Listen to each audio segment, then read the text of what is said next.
I am coming to you live from Eczema Incorporated. I want to talk to you today about dryness of skin and scalp.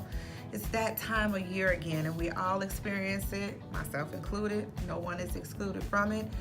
And we have this dryness in our scalp that starts to create dandruff and other things. And today I just want to talk to you about how you can notice what it is, understand what may be going on in your scalp, and when you need to see a doctor about it instead of just managing with the products that you have or with your local stylist. So first, if you're dealing with dandruff is just your normal flakes of dry scalp or skin that comes off of the scalp.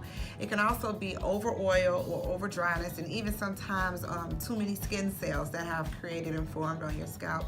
With that, those are things that just flake up and you won't see anything underneath it. It'll be kind of like fresh new skin underneath it.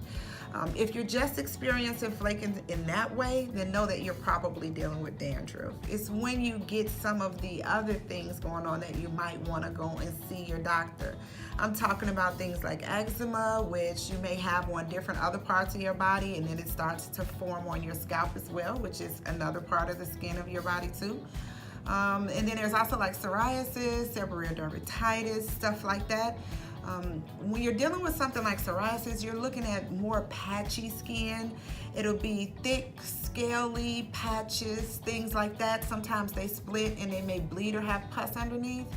When it comes to something like that and you start seeing something like that, then you definitely want to go see your local dermatologist or even your esthetician so that you can get that taken care of with some kind of chemical or maybe even some pills. They have some pills and shots and stuff like that you can do for it too.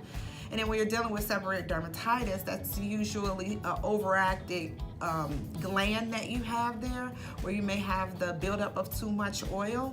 Normally what that'll look like is sometimes it'll appear as thick, flaky skin, just like your dandruff is, but it's gonna be thicker than normal dandruff. And when you do pull it back, you're always gonna see something more moist underneath. And so it's not going to be flaky and then some clean skin underneath it. It's normally gonna be something more moist underneath.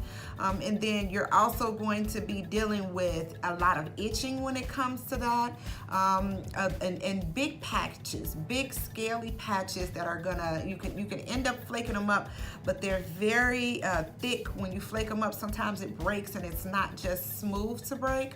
When you see things like that, you want to make sure you go to the doctor. So remember, anytime that you see bleeding, anytime that you see thick patches, anytime that you see any kind of moisture coming from beneath, or anytime that you see any pus or even bumps, you might want to go to the doctor and see somebody for that. And then that way they can let you know exactly what you're dealing with, so you can get what you need to take care of it if you need some bigger help than just your dandruff would require. I hope that helps somebody. This is Stephanie with Essations, your favorite CEO, and I'll see you soon.